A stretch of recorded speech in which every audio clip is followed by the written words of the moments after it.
And so today presentations that I bring here is about critical material that in Indonesia perspective.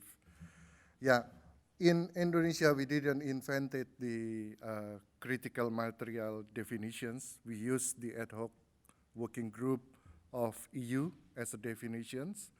So if you see on the presentations, basically on the top right corner is what we define as a critical material.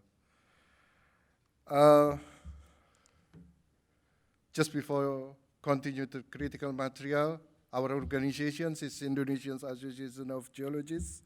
We are basically the community of geologists in Indonesia, the biggest community, the only one community of geologists, a non-profit organizations. We work everywhere, from the government, from the non-government, professional, things like that.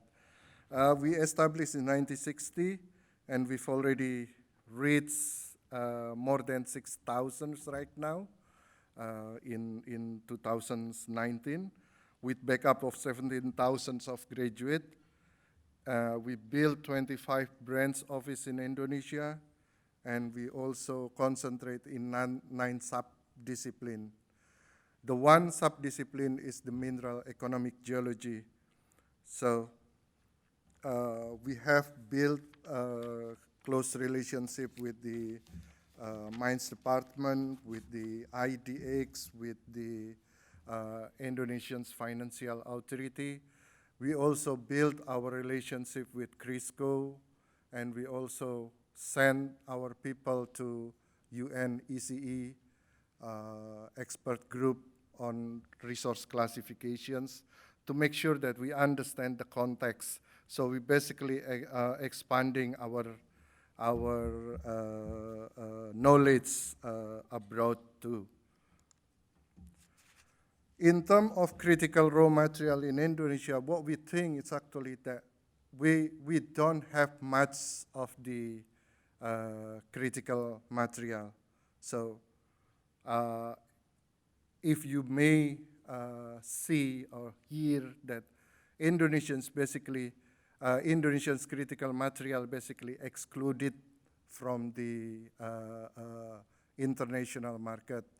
But from our knowledge in international level, we know that the pressure on transparency, social performance, sustainable development, including the human right and whatever, much detail on the presentations.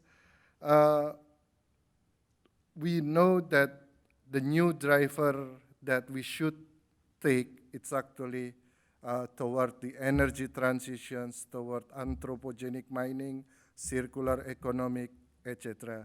So, and in our cases, we basically concentrate in green energy, basically, both for the generator, motor, or the storage. And we also use the critical raw material for the to anticipate the climate change issue.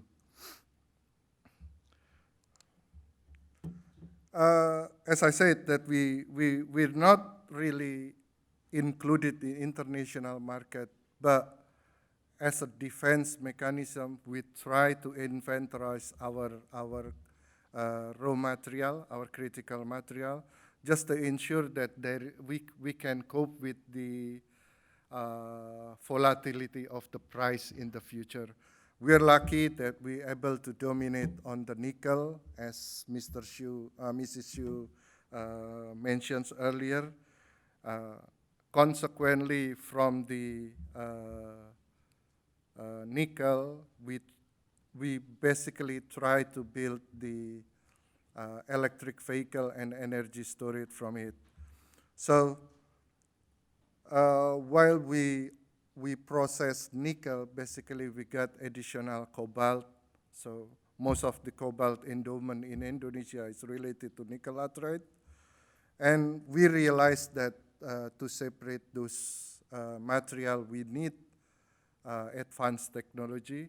But luckily, with work, with partnership with China, at least one that Mr. Xu already mentions, there is another huge development as well in Indonesia from the second state-owned Chinese company.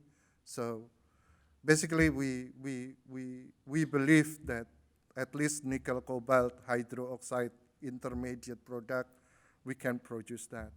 On the REE side, basically, most of Indonesians' resources is come from byproduct of tin.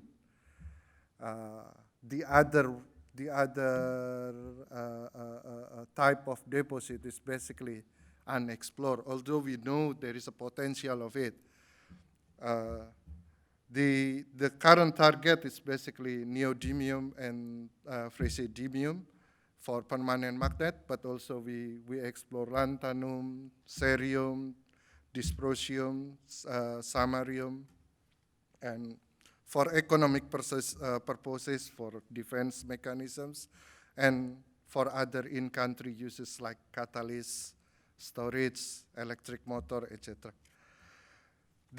On the lithium side, the endowment of the pegmatite granite is actually a lot fast, also huge in Indonesia. But we are quite reluctant to develop the lithium because of the pressure from the brines deposit.